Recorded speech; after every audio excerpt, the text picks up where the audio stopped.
আমি প্রবাসী ব্যাংক থেকে লোন নিয়ে বিল্ডিং করতে চাই, এটা করা যাবে কি না, বিষয়টা আমার জানা খুব দরকার। আপনি কি প্রবাসী ব্যাংক থেকে নেবেন না দেশি ব্যাংক থেকে নেবেন না অন্য কোন নামের ব্যাংক থেকে নেবেন সেটা বিষয় না। বিষয় হলো সুদভিত্তিক লোন নিলে সেটা হারাম। কোন ব্যাংক থেকে নিচ্ছেন সেটা ম্যাটার না।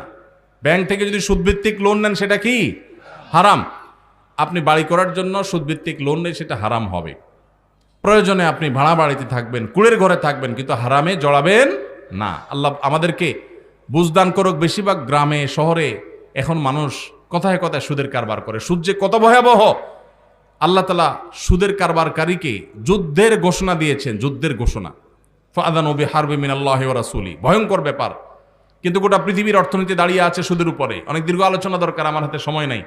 আমি গোটা পৃথিবীর সংশোধনের দায়িত্ব নেই, আমি আমার দায়িত্ব নিয়েছি। আল্লাহ আমাকে আমার সময় জিজ্ঞাসা করবে, এজন্য আমি সুদের কারবার করব না।